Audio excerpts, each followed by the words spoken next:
Hi there, my name is Bruce, and this is Startup Disk is Full. We have been away for a little while, and that's all Jay's fault.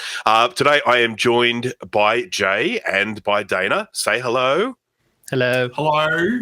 And we also have a special guest with us today, Steve from the Mac84 YouTube channel. And the reason why he is on the show will become apparent very soon, because this show is about archiving, digital archiving. And Steve, of course, is a master in digital archiving. Now, just to start off with, I'm going to talk about what I consider there to be, this is probably an oversimplification, but I consider there to be two different types of archiving.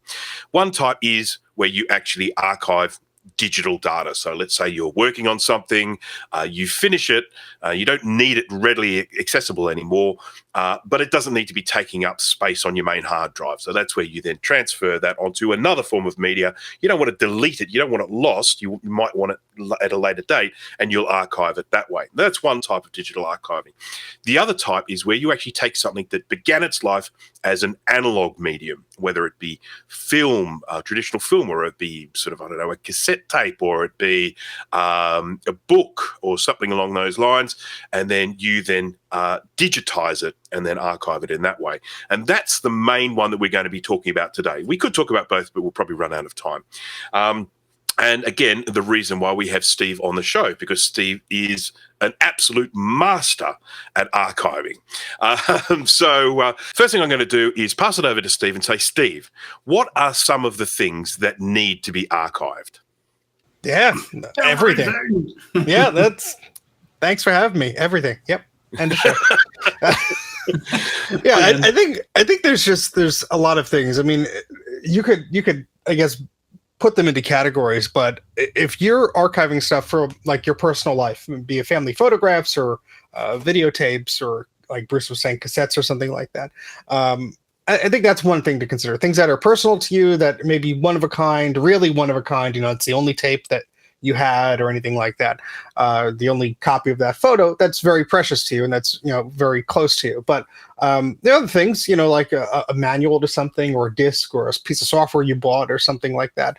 But if you're speaking of more in like the analog realm, that could be a number of different things. But I mean, I've archived a lot of crap. So, I mean, to me, it's just like everything I look at. I mean, I get discs in the mail from eBay. The first thing I do is sit in front of my desk. I put the disc in, I archive it, because you never know, if it's going to get lost or whatever. Same things with manuals and stuff like that. So, I mean, there's a number of things. Pick a funnel. Here's an interesting one. Correct me if I'm wrong, because this may not be the case, but I have it on good authority that you've actually archived personal stuff, but not your stuff. As in, I think you've archived like some films that were shot by complete strangers. Is that correct? Yeah. I mean, I think part of that, the drive for that was, one, to test my setup there, because if I was going to test it and it was going to break something, at least it wasn't anything that it was personal to me. It was film that somebody left in with this box of stuff that they sold with this projector at a flea market 20 years ago.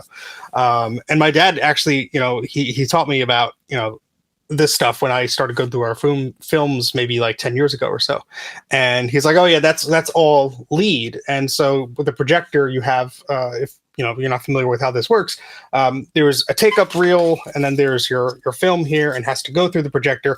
And the white part is called the lead. And that is there, so if the projector chews it up, or you feed it in wrong, because there's gears moving at high speeds, and especially with sound, there's a different mechanism that reads it, and you can all get screwed up very quickly. And this stuff is moving quickly. It could really just destroy it outright. So he would get old films that was like just included with parts or projectors, and it would be like someone's home movies, but he didn't care, because it was just lead to him. It's like, it wasn't personal stuff, or it was like, like they used to put out cartoons and junk like that on film. Yeah, this one's actually still sealed. And so like for that, I thought, oh well, I'll just use this to test out my archiving setup, because it was very crude at the time. But I also thought like, hey, this is kind of interesting, because it's like a lost thing. Like there's nobody's name on it. There's no date on it really. You could approximate where things are. And what sort of got me kicked off on this is there was one of these films was at an amusement park, and I was able to narrow down which amusement park I thought it was. And I put the clip on YouTube, and maybe a year or so later, somebody commented on that and said, that's me in this video. I could tell because I'm the diver doing this skydive, and I had a poor form, and I could notice, this was me, and so I was able to confirm like the date and the park, and it was That's just, amazing.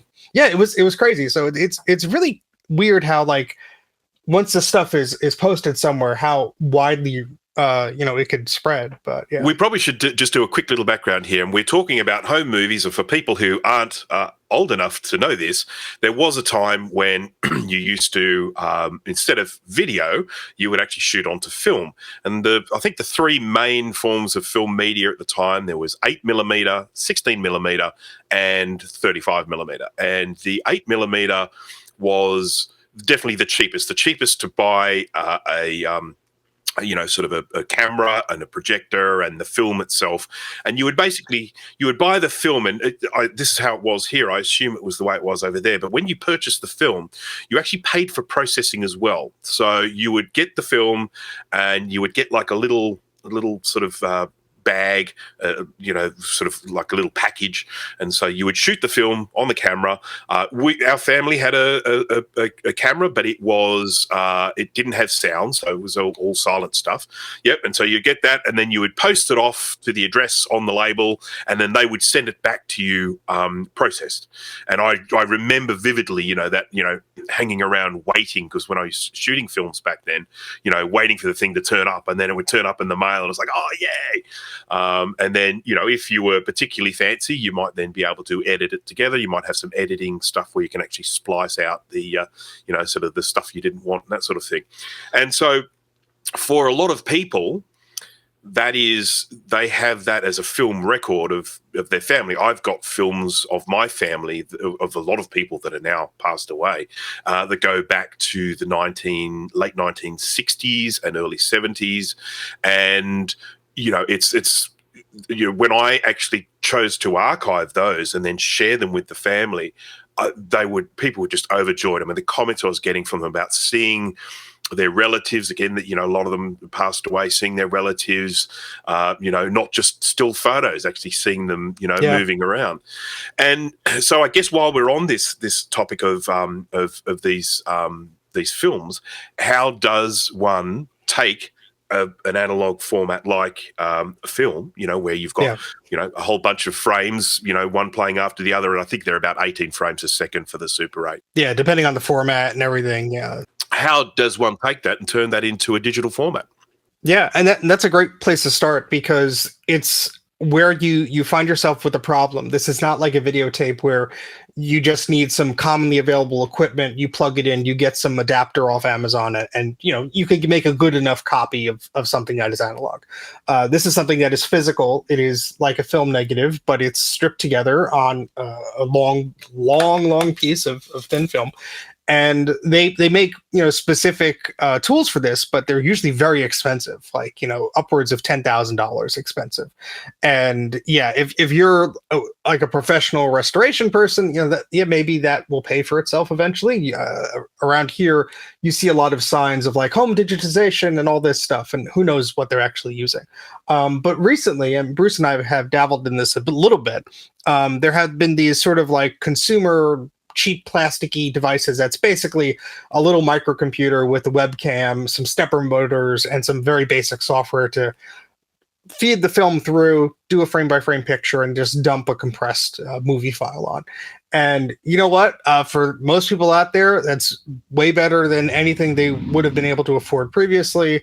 And it's a way to see these again. And most people, that's the bare minimum. They just want to have a copy of it. They want to share it to someone that's living away that they can't bring this to, and that's good enough. But we're special crazy folk, and we want to sort of get the best quality out of it, which leads to dangerous copious amounts of time and resources down the toilet. Well, it's interesting you say that, because my uncle some years ago, let's say decades ago possibly, he basically set up a projector and a video camera and recorded these and digitized them. Now, of course, that's better than having nothing at all. Yeah. But when you compare that to the quality you get where you're actually taking a photograph of every frame individually and then playing the back like we do with these products, the two that we're talking about. So, Steve, you have the Kodak Reels, the REELZ, is that right? Yeah, I think they dropped the Z from the name. It also just might differ based on the country that you're selling it in. The one that I have is a product called the Wolverine, and that comes in two different flavors. There's the sort of base model, and there's the fancy one. And we'll move on to sort of some other forms of media in a minute. Yeah. But just worth mentioning, there will be a link in the description to some of the work that Steve has done specifically with the Kodak Reels, because he has, through a lot of research, found ways that he's sort of been able to hack the firmware to get them to actually take better images than they would have straight off the shelf.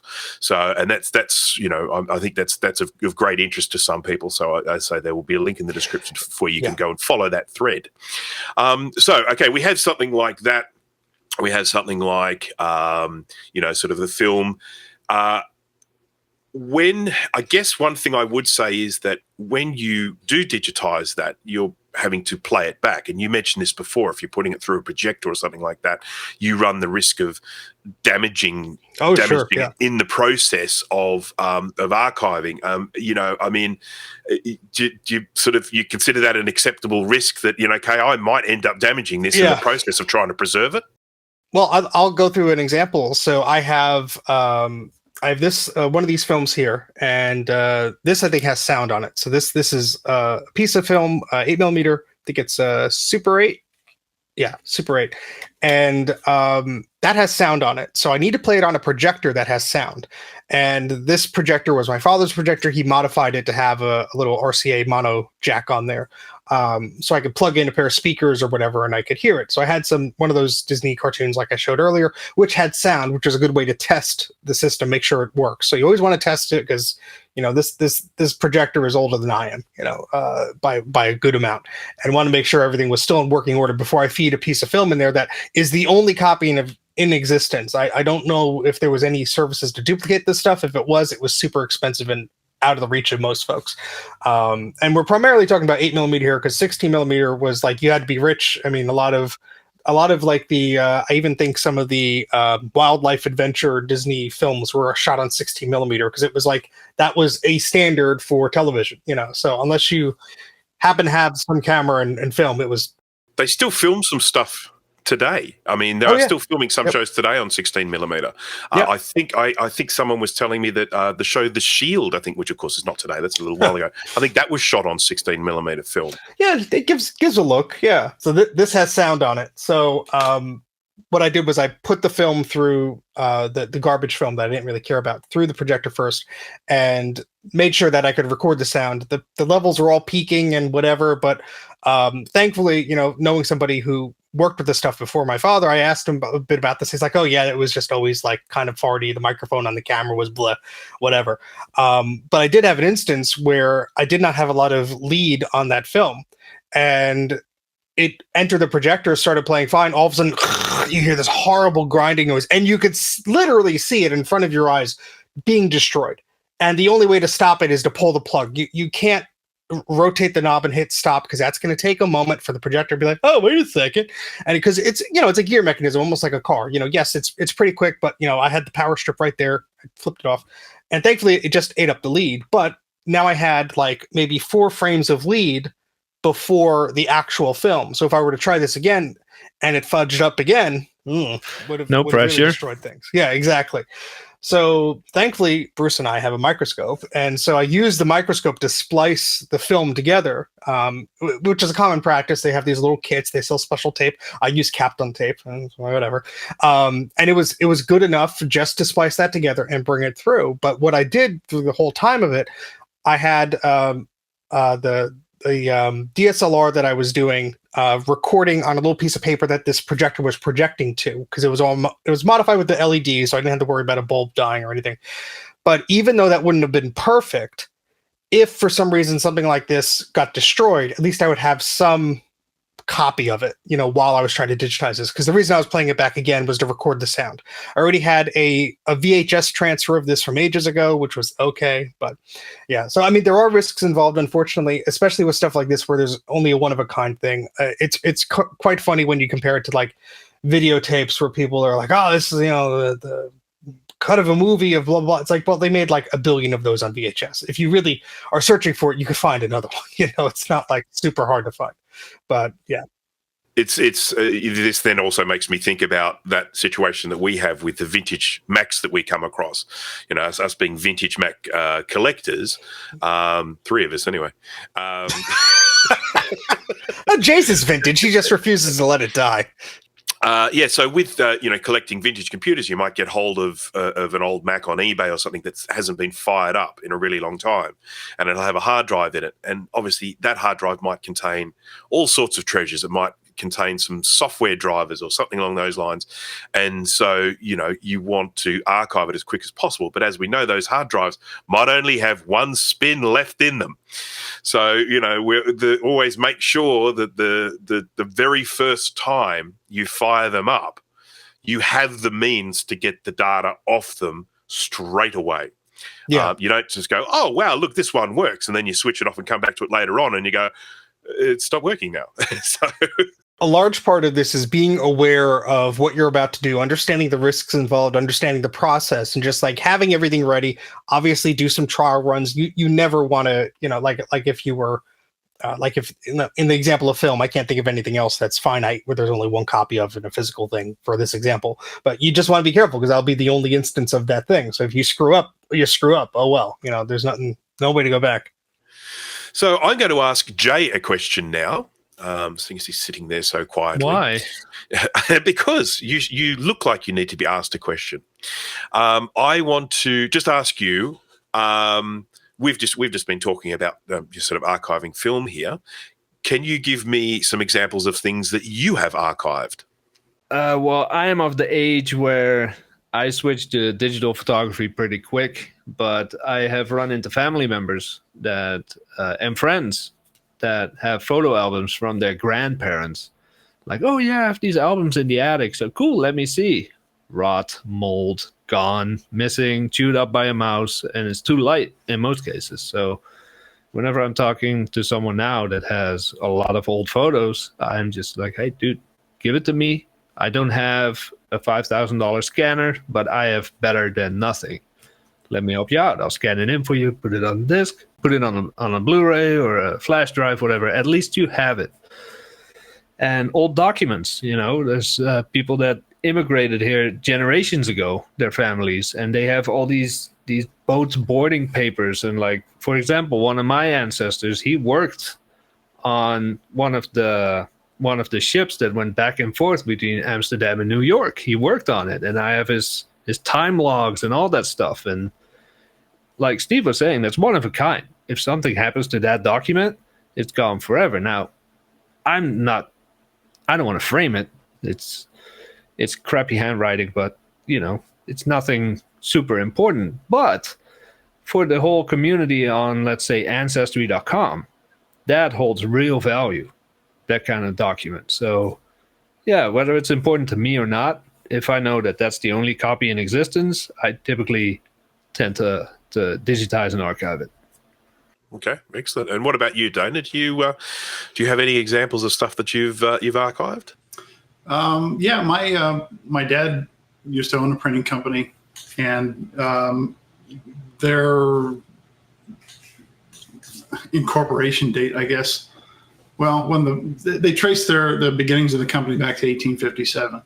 Oh wow! And so we had basically a scrapbook in the safe that was just old documents, photographs, all kinds of evidence that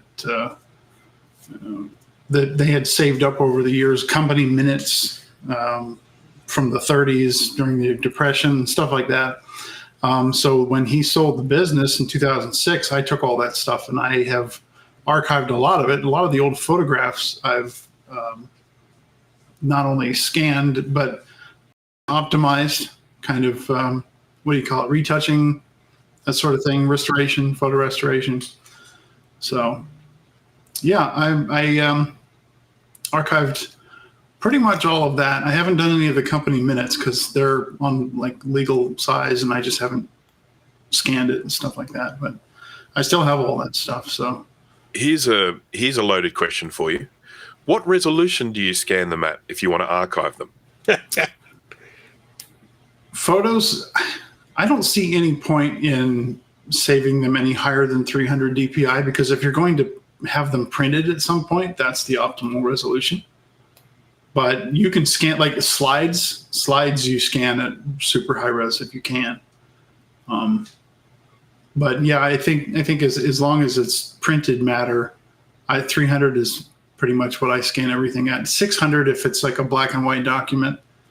You could do 600 for everything else too, so that you've got, if you ever needed to blow something up onto a poster, you can have a little bit of room to work with. But at that point, you're like, am I going to risk losing that much storage just for extra DPI on everything? I do. I go 1200 minimum. If it's a document, of course, less. But if it's a photo, I'm like, we have Retina screens now. 20 years from now, we might have whatever. And then 1200 is not going to be enough. It's going to show up this big on your screen. But my eyes will be too crap to see it in 20 years' time. What I generally do is if it's something that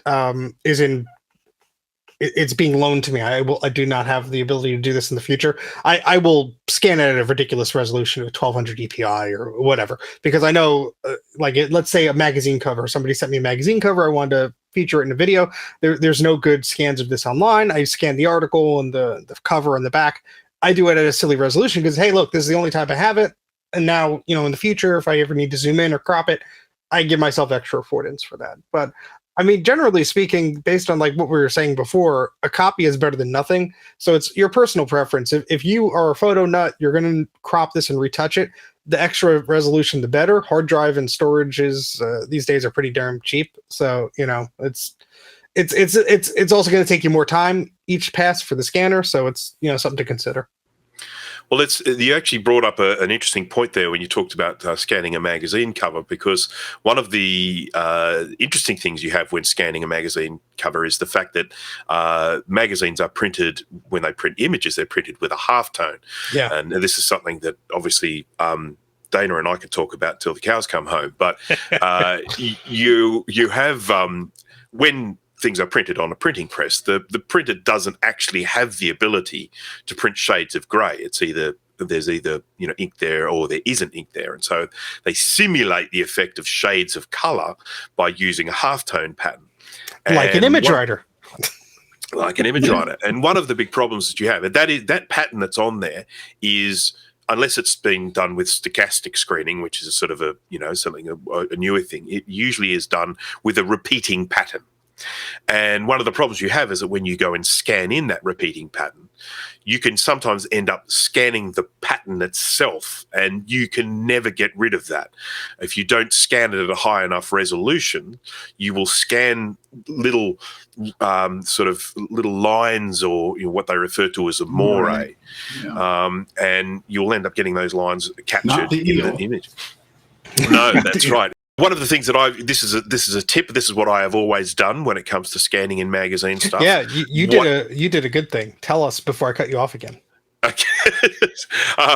What I generally do is I scan things at typically I usually use around about 4 times the halftone pattern screen. So if you've got a 150 line per inch screen, and that's probably around about what most magazines would be at, I would then typically scan at 600 DPI. So, and look, seriously, there's no, we're going to shrink it down, but there is no too high when it comes to scanning a magazine. So what I will do is I'll scan typically at the highest res that my scanner is capable of. Then I will apply a blur to the image. So zoom right in and I apply a blur, and then I blur to the point, just adjusting the slider on the blur. I blur to the point that I don't see the pattern anymore, that the actual pattern starts to blend into just shades of color. At that point, once you've got that blur, you can then scale it to whatever size you want. So if you only need it at 300 dpi, scale it down to 300 dpi at that point. So now we've got a 300 dpi image, and then at that point, you can then apply some gentle sharpening, and you can, then bring some of the take away some of that blurring, getting some more sharpening. But you're actually just sharpening the image rather than sharpening that halftone, because when you sharpen it a halftone, all you do is just highlight that halftone pattern. So that's a tip that I generally give for anyone who is scanning a magazine. I know it seems like a lot of work, but when you look at the difference in result at the end compared to just scanning a magazine at 300 dpi and going, yay, that's great. So that's an important thing to keep in mind when scanning anything that has been printed. Yeah. And you likely want to be familiar with the settings on your scanner and the software you're using, because unfortunately, a lot of this stuff by default, especially the cheaper options, they will turn on like auto contrast and brightness and auto sharpening and all this junk.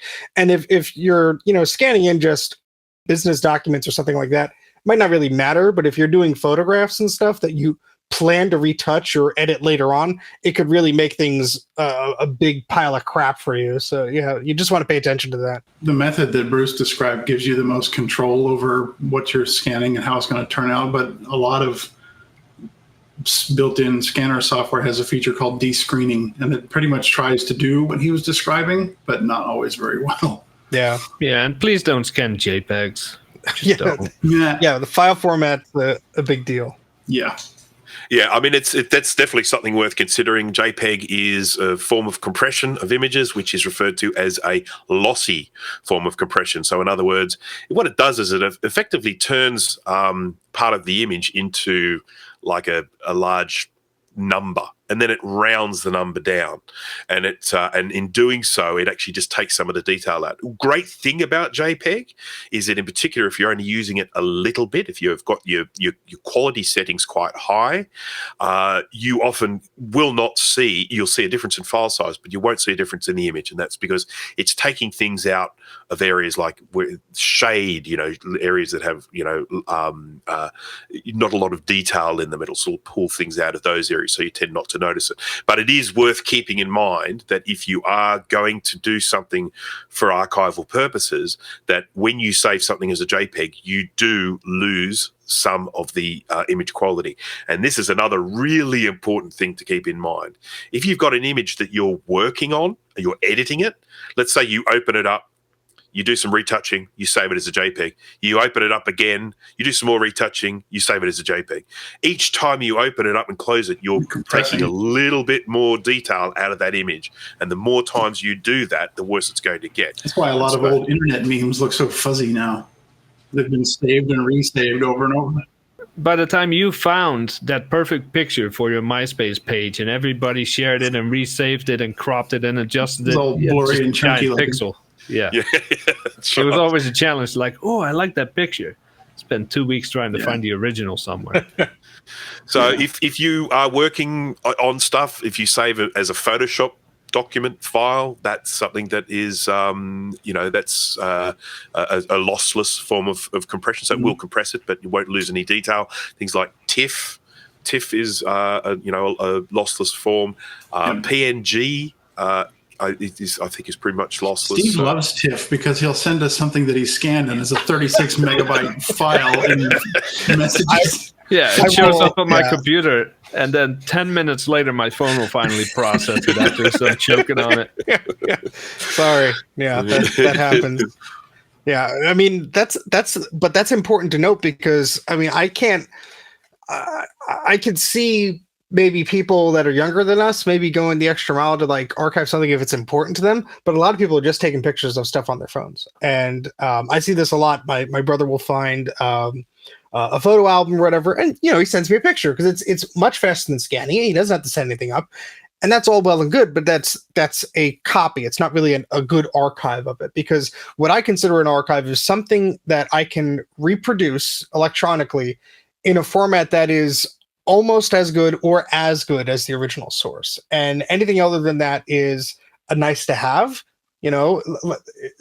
If you don't have the means to do a proper scan of it, okay, well, it's good enough. It's better than nothing. But a lot of us are tech geeks, except for Bruce. I don't think he knows what computers are. No, but I'm just going to tell a quick little story here.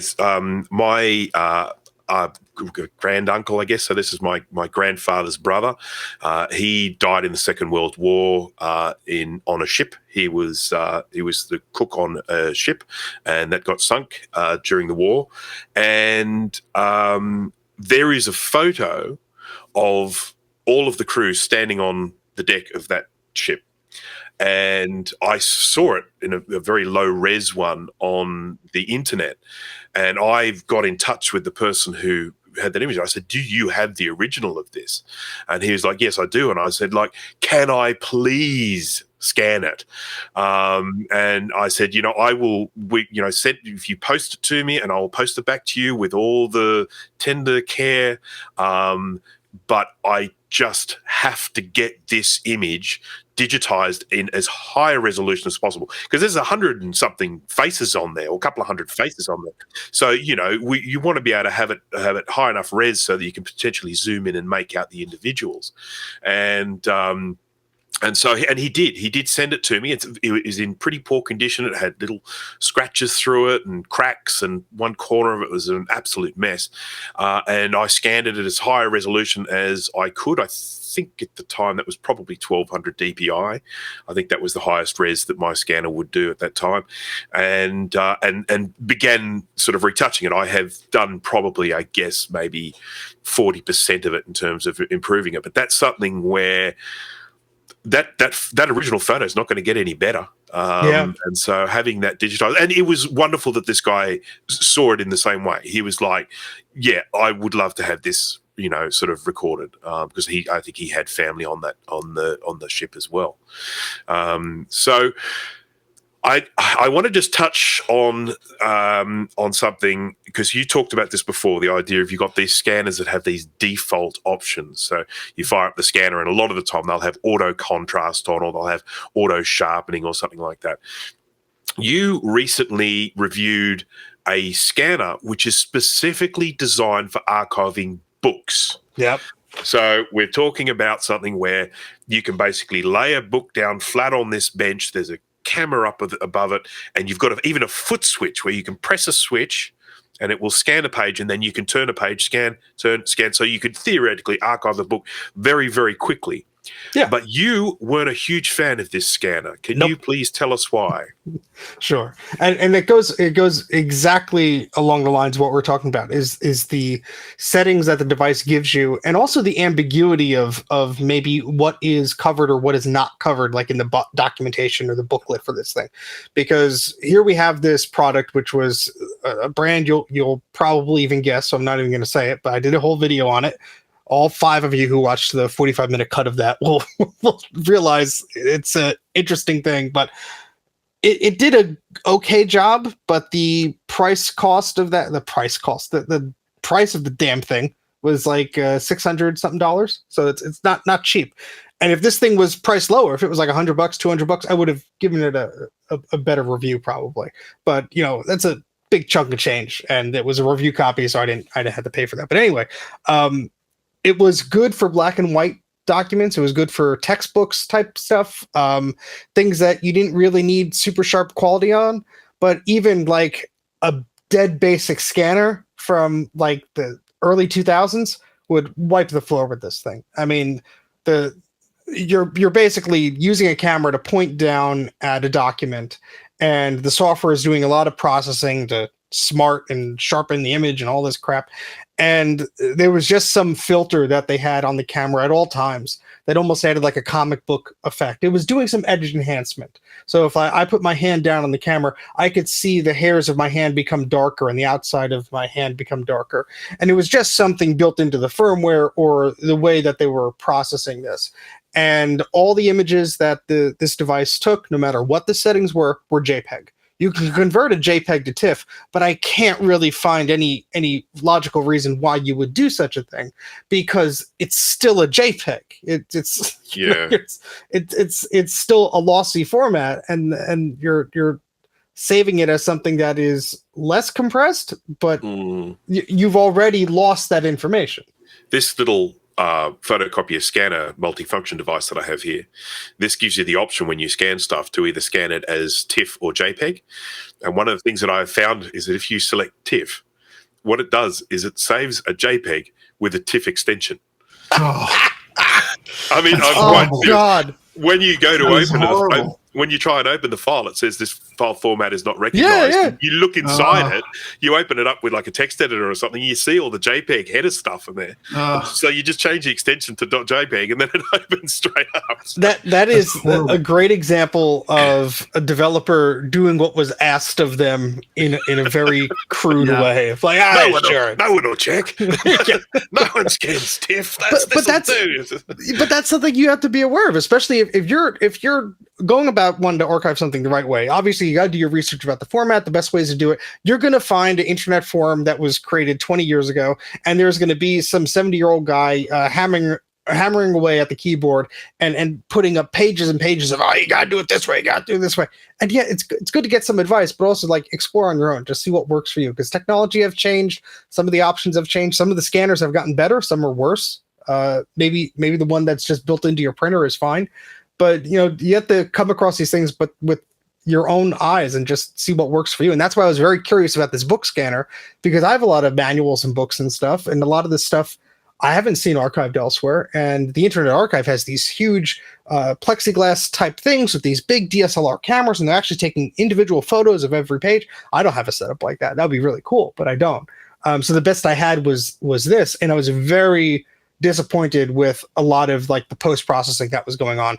Just trying to take a photo of I had a sort of a flat tabloid style poster, and it was an advertisement for old Macs, and it would detect the corner that it was like too bright or there was something, and it would fix it by just like doing a clone stamp thing, and it would just screw up that whole corner. And I was just really surprised of how like crap it was, because especially for the price they were asking. Generally you think, oh, I'm paying a good deal more for this, it's going to be a bit better. And there was some clever stuff like the laser lights that shine down and trying to line the pages, and that generally did an okay job.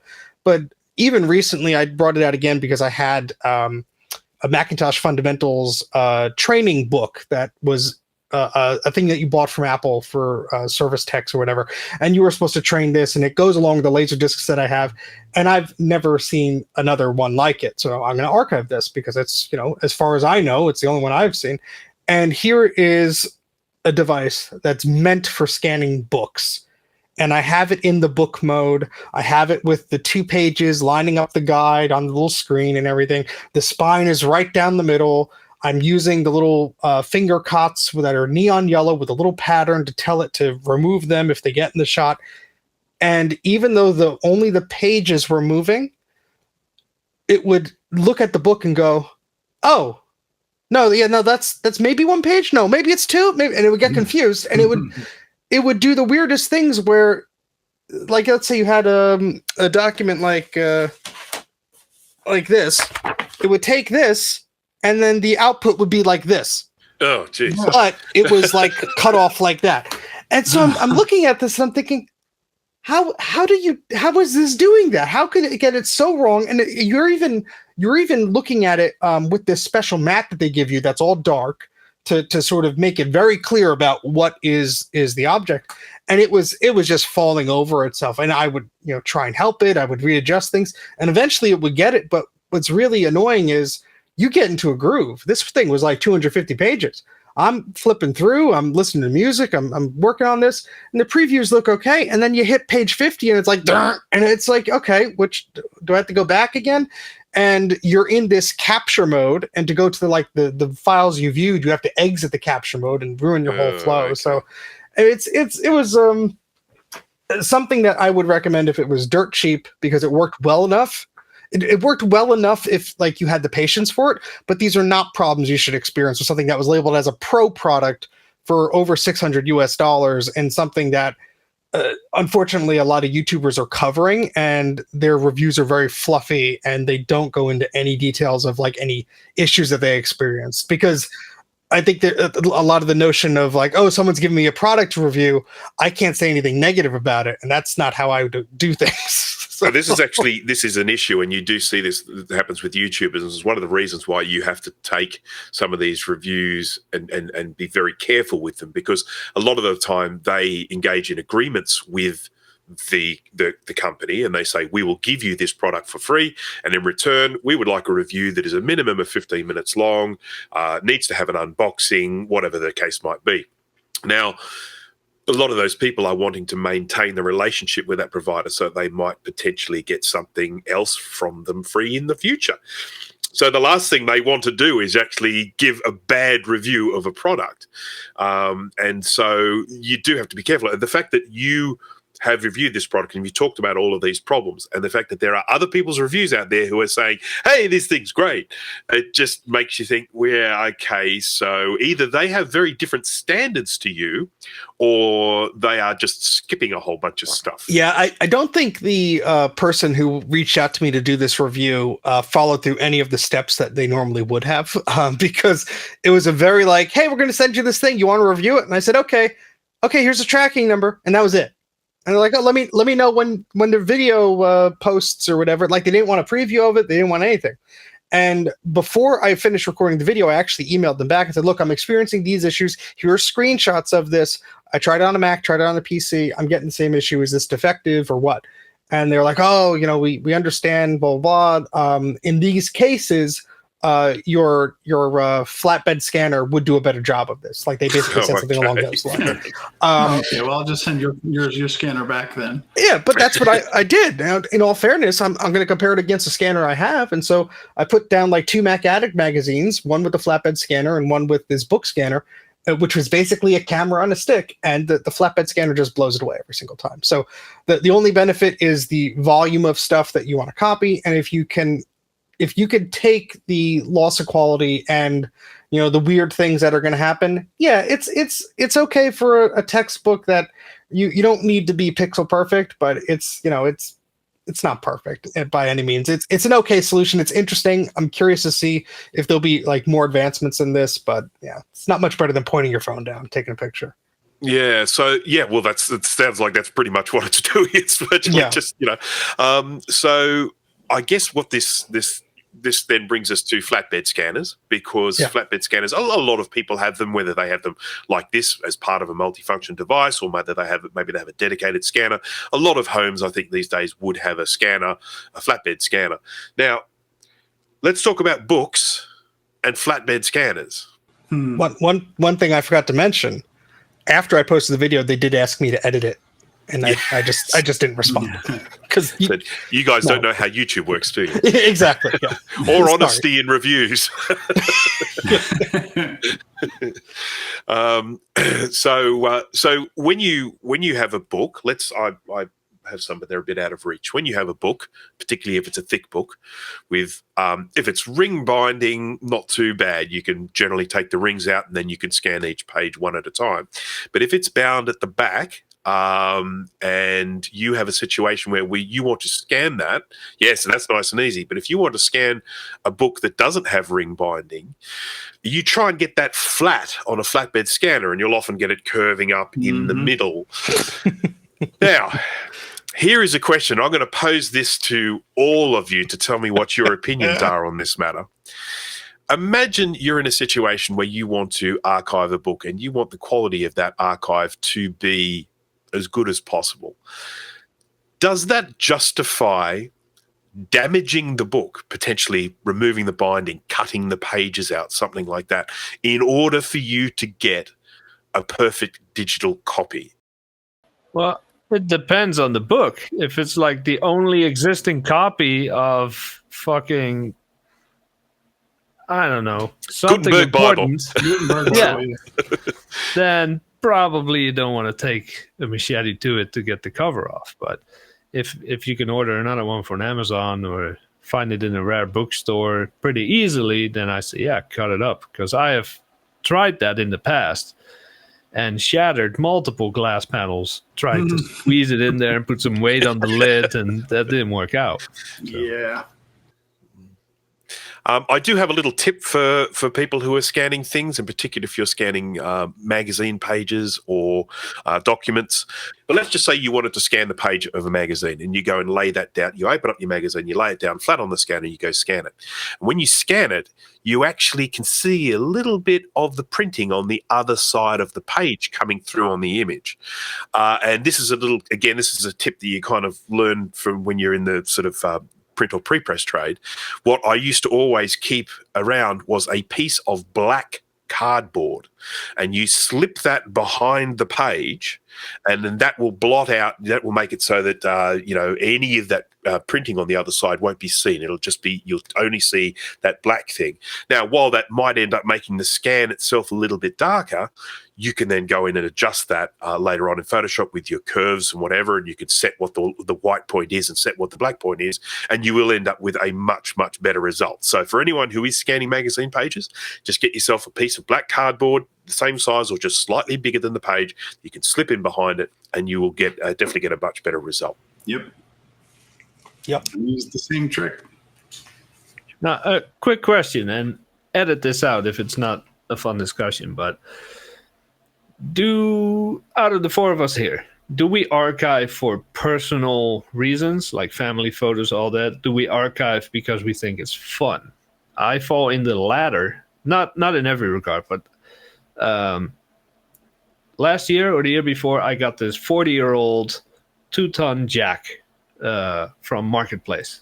It still worked until I broke it, but I wanted a manual for it. I mean, there's not much to a jack, but I was curious. So I went online and I found this really crappy PDF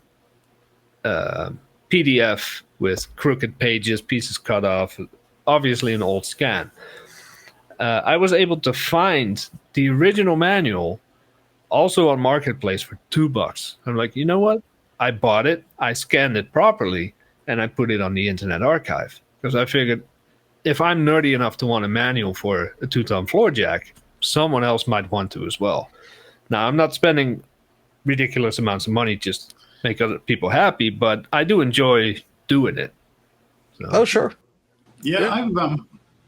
I've done both. I've mostly for personal reasons. But again, like if you're looking for something like that manual and you're scouring the internet and you're trying to find, someplace where some random person said, "Oh, I'm just going to scan this," and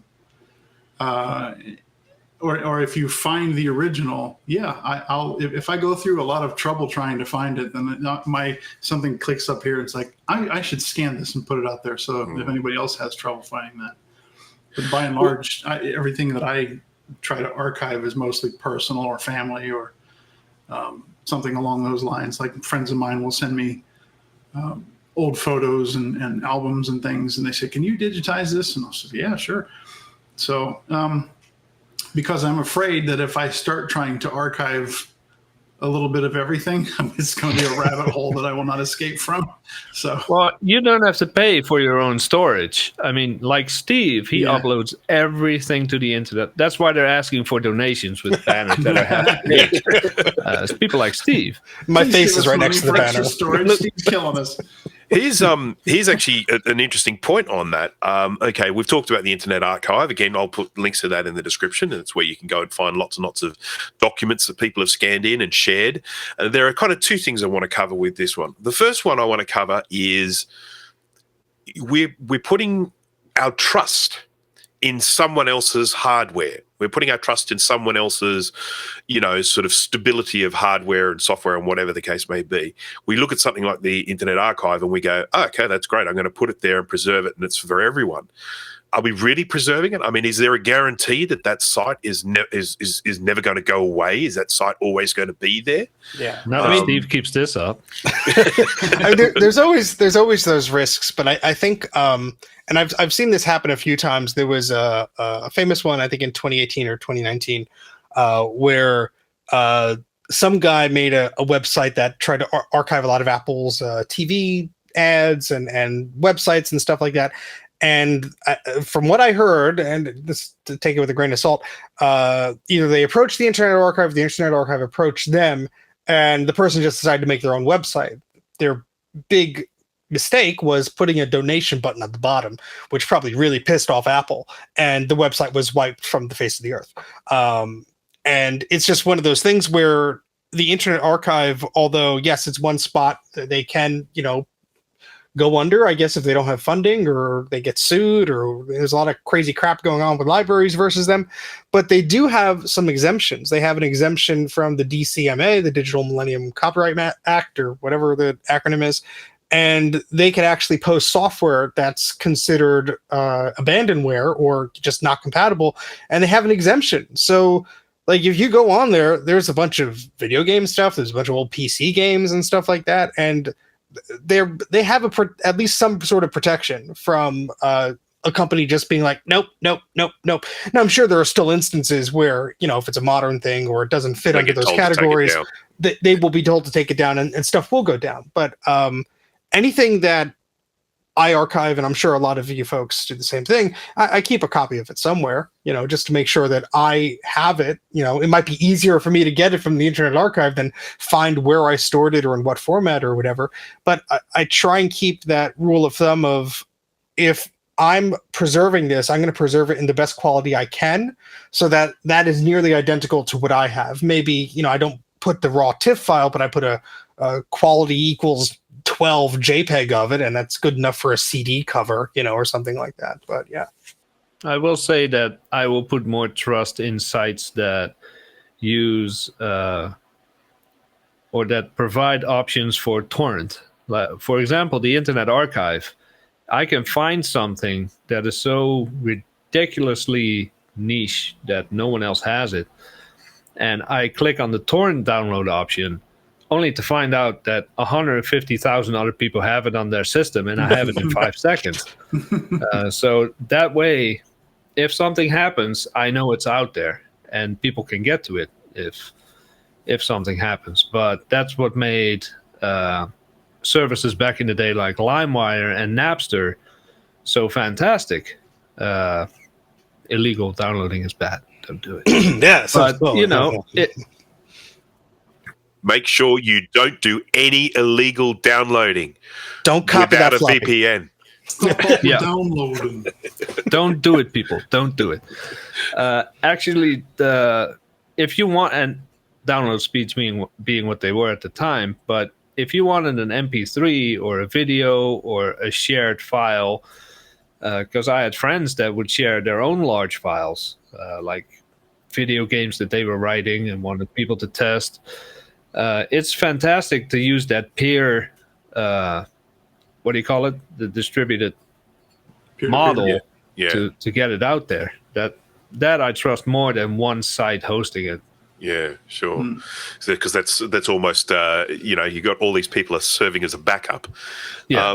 Just sort of referring back to your question that you gave earlier about whether you archive for fun or whether you sort of archiving for sort of personal reasons, and I can give you an example of where I definitely did. I'm not even sure if it was fun, but if you go to the Macintosh Garden and look for the game Civilization, which I love the original Sid Meier's Civilization, and the version that was released on the Mac was quite good, and I had a look at the pictures that were up on the Macintosh Garden, and they had a scan of the inside front cover of Civilization. I think it's the front cover. It could be the back, but it's the inside cover. Folds out, and it's all of the Civilization advances. So you need this one and this one to get this one, and you need this one to get this one. So it's a great big sort of tree thing that goes right across 2 pages. And they had that on the Macintosh Garden, and the scan of the one that they had on there was crap. And I looked at it and I was just like, that is not good enough. So I went and got my manual and I scanned it in at super high res. I did the trick for the de-screening. I think I might have even stripped away the background so that it actually, it was all sharp and everything like that. And I joined the two bits together because there were 2 parts that had to be joined together, and joined them absolutely perfectly. So you can't see where the join is at all. And then I posted that on there, and that was definitely a passion getting that thing so that it was absolutely met my standard to then go and be uploaded on sort of to Macintosh Garden, and that was something where I would not be doing that if I wasn't enjoying taking something like that and ending up with a really good quality scan of it. And then you still get people in the comments going, why is this image 35 megabytes? Well, as it turns out, it got massively downsampled by the website. I mean, I've got it in super high res, but when I uploaded it, it actually shrunk it down by quite a bit. It's obviously got a maximum size. You bring up an interesting point, though, and not to derail this any further than I already have, but community does factor into it. Like, I remember a couple of years ago, and I have no idea how I started this quest, but there were some visually impaired people that were looking for a piece of software called Outspoken. I don't even remember what it does, but it's a screen reader for Mac OS 9. Yeah, there you go. Okay. And I don't know why. I think it was Low End Mac or somewhere it came up. A community that I've been involved in years. I'm like, you know what? I'm going to look for this, and I looked for it. It took a few weeks, I think, or maybe even months. And I set up eBay search filters and all that. And suddenly, bling, it popped up. I bought it with my own money. I didn't ask them like, hey, pay too much. Archived it, but it came with cassette tapes for instructions. So I had to go out and buy a USB tape player. And I think I tried 4 of them that all sucked until I found it. Did all that, put it on Macintosh Garden, and for absolutely no reason other than like, hey, this is my community that I like, that I'm involved with. Maybe I'll help someone out. But yeah, that's pretty rare. I mean, I'm not going to spend $100 every time someone's looking for a piece of software, but it is nice to do for other people. Oh, sure. And I think that, I don't know, I get a personal satisfaction of archiving something. And if you've seen any of the streams I do, it's a lot of typing, it's a lot of scanning and cropping and uploading the right thing and making sure the information is correct, because without that metadata, you could have a great archive of something and nobody could find it. There's unfortunately a lot of stuff on the Internet Archive where it's like a Mac OS 10 Tiger disk, and the name of it isn't Mac OS 10 Tiger, it's Apple, and then this disk number that's like in small print that nobody refers to these systems by. And there's no spaces in between, so the SEO search engine thing is not going to find it and all this crap. So that metadata is very important. But I mean, it's almost like an addictive thing of like, hey, look, I got this all pretty and organized. I have this uploaded and somebody else could find it. And I mean, I sort of do it as a way of paying it forward, because I've gotten so much from somebody archiving a game or a piece of software or a driver for something that I needed to get something else working.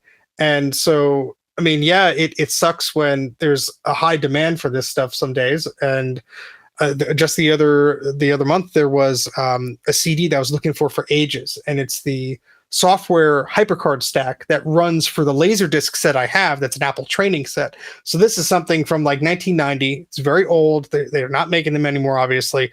Apple has never offered a download of it. It was either on floppy or CD, and it was only for people who paid for this overpriced training thing that happened to hold on to it even after Apple told you, hey, you have the new one in the mail, throw out the old one, because the documentation actually said something along those lines. And this guy, I think, wanted $75 for the CD, which I wasn't willing to spend on the disc. But he had a bunch of others. So I opened up a dialogue on eBay, and which often doesn't go your way.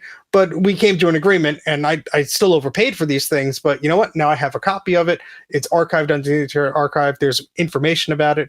And a lot of this stuff, there was unknowns because there's a bunch of different versions of it. I didn't know which version worked with my set, so I figured that out. But I think it's all part of figuring out what's important to you, and sort of like we're into old Macs, we're into, maybe movies and technology and stuff like that. And I think like preserving your own little area and like trying to be a good steward in that area of preserving what's important to you, because in 20 or 30 years, there's not going to be, people who remember any of this crap. Yeah. And it's only going to be what's uploaded to hold as the record for that. And it's kind of scary to think about, but that's the way things are going. That's why I don't go down that rabbit hole, because Steve does. Well, it's easier to do when you're a nerd, and people watching this that are not nerds, which 99% will be. Why the hell are you watching this? Yeah. But You stumble if you across know this, the someone- algorithm screwed you over. if you're watching this and you're not a nerd, or you know someone that needs this kind of stuff done that is not a nerd, offer to help or find a nerd. Yeah, you know, we're happy to do it. Well, there's a game that I used to play. There's a game called Zork Nemesis. It's a Myst style game. It's one where you move around and solve puzzles and that sort of thing. And it's one that I really, really enjoyed from the time. It was like one of my favorite games of the era. I've spent hours and hours playing it. I had this, so I owned it for the Mac, and I saw an ad come up on eBay of someone selling it. And what I noticed that they were selling the PC version, not the Mac version, but they were selling it with a book on how to get through it. It's like a helper guide, but they also had a little sort of booklet that came with it. So the book that it came with, that was something you would buy separately, but the booklet came with the game. Mine never came with the booklet. It came with a PDF of the booklet on the disc. So when I saw this little booklet that's printed, it's printed beautifully. It's on different paper stocks and all sorts of stuff. It's really good. I was like, I'm going to grab this. Now, the story is that when I got hold of this PC one, and I actually fired it up and played it on, PC, it had a different intro to the Mac one. The Mac one, when you went to start the game, you would say start a new game, and then you would just find yourself standing there at the beginning of the game. With the PC one, when you went start the game, it had a full intro video, and the intro video is moving through, and there's a voiceover, and the credits come up, and all of this sort of stuff. And I'm like, why the hell doesn't mine have this? So first thing I do is I jump onto the Macintosh Garden. I download the copy of Zork Nemesis from Macintosh Garden.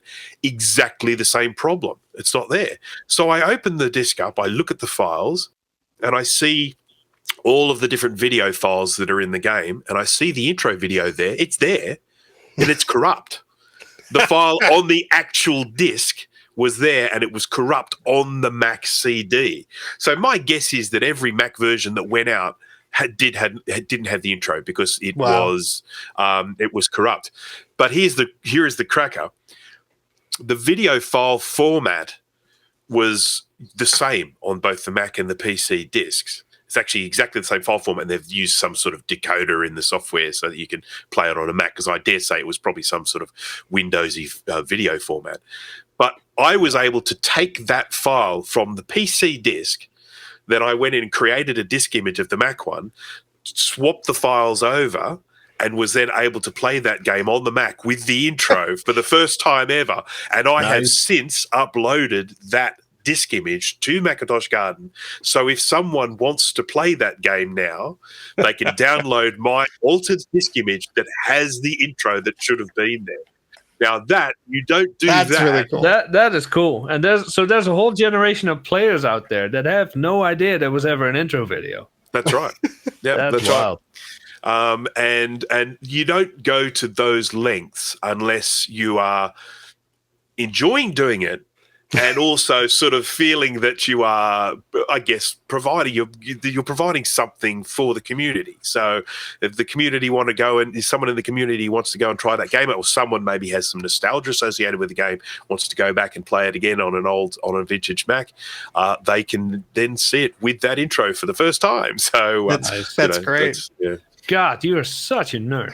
I know.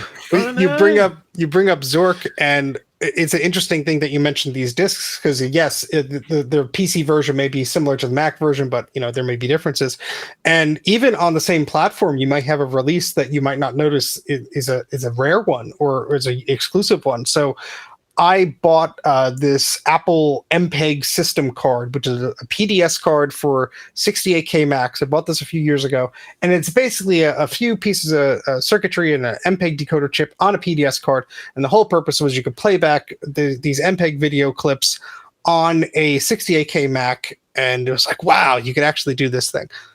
A year later, they came out with the PowerPC stuff, and you could do it all in software. You didn't need this add-on card. But what came in this box was a return to Zork version, but it was an MPEG version of the disc. And it's nearly identical looking on the label, but the video files on that are compressed using MPEG, so they're higher quality, less pixelated looking than on the standard release. But you need that piece of hardware to actually play it back. It's this weird thing that you learn about this stuff and you go down these rabbit holes when you discover these little differences, and you're like, I didn't even know this thing existed. Yeah, well, that's amazing. Well, and it's like you said, because others have done it before us. I don't know if it was you, Steve, or it was Mike, but over the last few years, there have been scenarios where we're talking and we're like, I wonder if, and before you know it, it's 6 a.m., you got 500 PDFs of Macworld and all this stuff open, researching this, and you couldn't do that if people hadn't done it before us. So it's definitely, like you said, paying it forward plays a big part.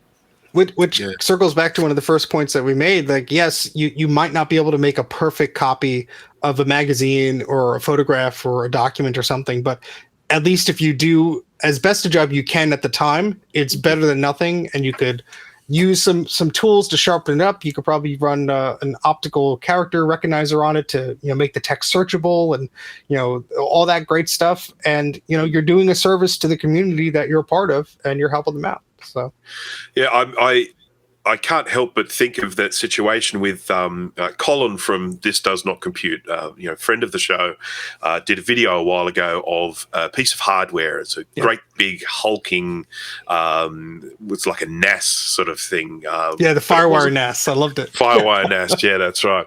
And this was an amazing thing. I hate to think what that would have cost new. I mean, it was just, an amazing looking thing.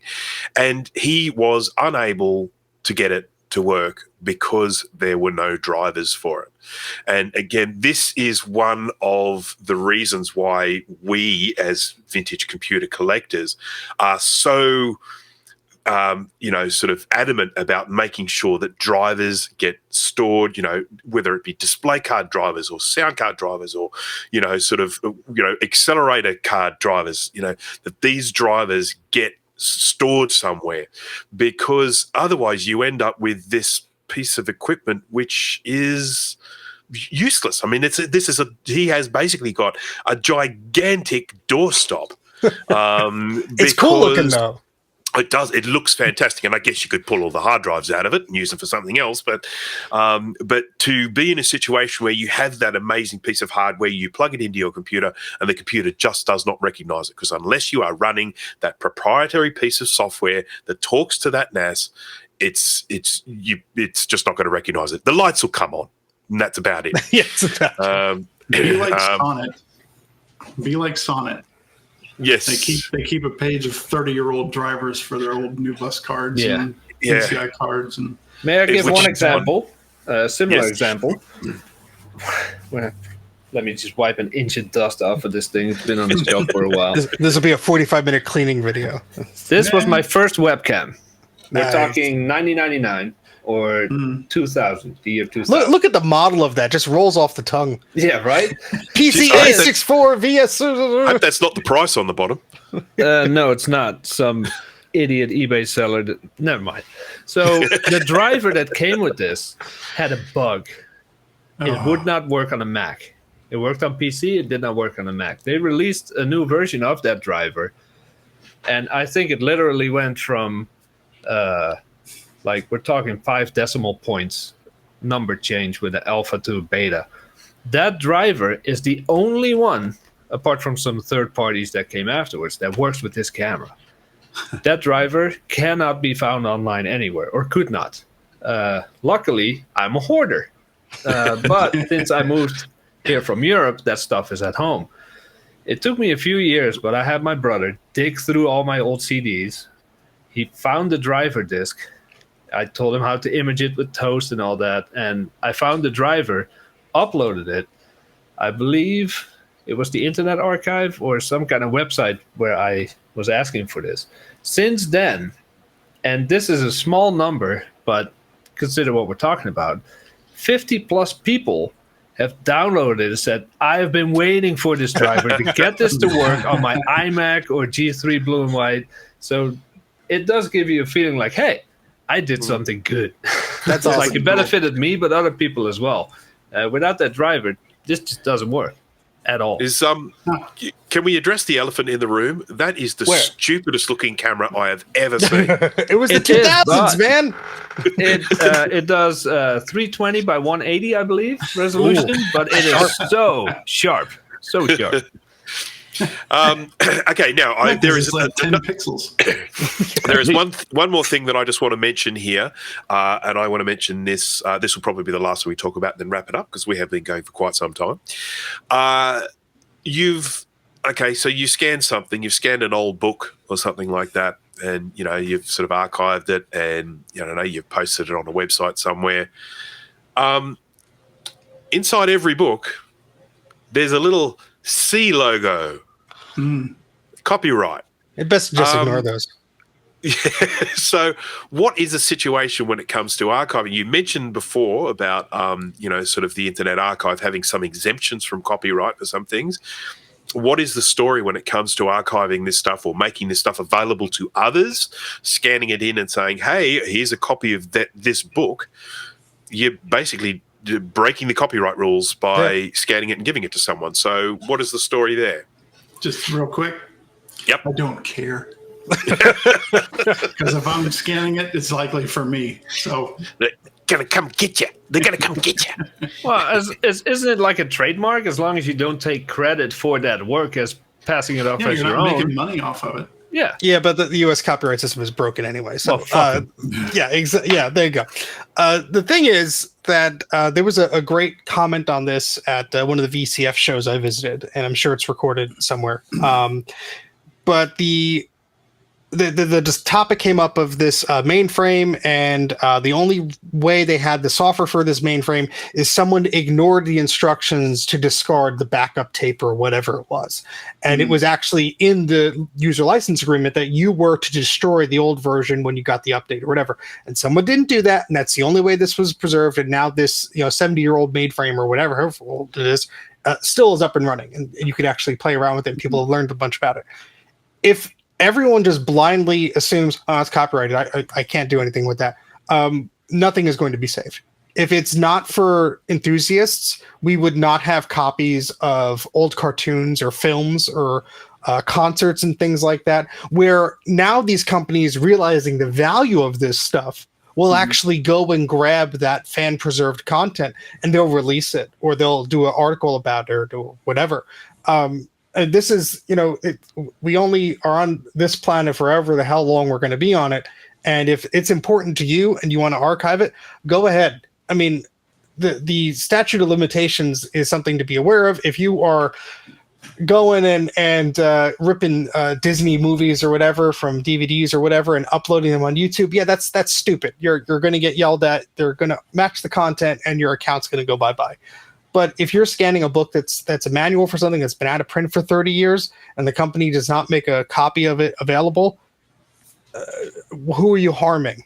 And I'm sure like a lawyer is going to have a very different stance of that than we all do. But in the sense of this old tech that we tinker around with, I wouldn't be getting half of the information that I am able to get online if people were just like, I'm just going to scan it anyway. You just ask first, just do it and ask permission later, kind of. And don't take my advice. Sorry. Bye. It's a good point you make there. And look, I'm not a legal expert by any means, but the idea that you're going to, sort of break some sort of copyright law or something like that, and then you're going to suddenly find yourself in front of a judge is not really the way it works. If you do happen to do something which is naughty, you will usually get contacted and say, take that down, or we will sort of take action. And I think that, as I say, I'm not saying don't take this as legal gospel, but if you have some doubts about something, as long as you're not scanning something in and then selling it to people, but if you're scanning something in and you're making it available for people to download for free, if you have done something that's upsetting someone, they will generally say, cease and desist. And as long as you do what they say, you generally won't get any further action. Exactly. Don't be stupid about it. Yes, yeah, that's right. All right. Well, I think there's so much stuff we haven't covered. Who knows? We may end up doing another episode of this. We didn't cover a whole lot, but I think it's definitely time for us to wrap up because we've been going for such a long time. So the first thing I want to say is anyone who is watching this, please leave comments please leave comments and thumbs up. The reason being that we have been away for a long time and we apologize, but we do intend to be back. And it didn't do it for me. Yeah, because you turned the screen reactions on. Yeah. Or you didn't disable them. Click on the... Oh, he doesn't have the new thing. Exactly. Oh, that's right. He's got old thing. Old what do you mean? Yeah. Oh, it's macOS. Oh, okay. It's macOS that does it on any video. That's cool. Yeah. Any second now. That's going to be the thumbnail for the video. Hey. No, you got to flip it off, Jay. And if you do that, if you do a thumbs down, you get that as well. See, that's a thumbs down because it's time for us to go. Finally, a reason for me to get an M3 Mac. Please leave comments. Let us know if you've done any archiving, what sort of things you've archived, whether we sort of missed something out from this discussion that was really important to talk about. And as I say, please subscribe, share it with your friends because, it's awesome. Simple as that. A big thank you to our very special guest, Steve from Mac84. Who knows, we may even see more of him on this show. Like and subscribe, please. We will have links to Steve's channel down the bottom because I'm sure all of our viewers have never heard of him before. So they'll need the links to find him. Thank you to Jay. Thank you to Dana. Thank you very much for being part of the show again. So look out for us because we are officially back. Back, guys. We're back, guys. Okay, so thank you, everyone, and we hope you enjoyed the show, and we hope that you will join us for the next one. So, bye-bye. Adios. Okay, I'm done. Okay. He always gets the giggles. My the thing in my chair went down. You never got the giggles when hosting Mac Yak, but we do this, and Bruce is like... Either way, Bruce is not going to be able to hear anything by the end of this. Back off. So your preparation for the show is the 6 words you typed at the top of the page? I'll do the whole show like this. Jesus Christ. What did I sign up my glasses here? Are you fogging up? I'm fogging up. Bruce is running too hot. Yeah. Just the cream of the crop right here. First, I turned the light off, and I was wrong chain, and I pulled the other chain to make the thing go faster. No, because I can't get a straight answer out of you fucks if it's audio only or video too. No, it's video. It's video. Oh, okay. All right. Thank you. I didn't see you ask that. Okay, here we go. Hi there. Oh, fuck. Good show. See you next year. Oh, there's the private chat in this thing. Hello. Bruce can sneeze. No, false alarm. Steve hasn't had his vitamins today. Okay. I'm already tired. Should we reconvene tomorrow? Hi there, my name... Oh, shit. Where should I look? Here? Try the camera. So I'm going to leave most of it up to Jay to figure out. Oh, fuck all that. No.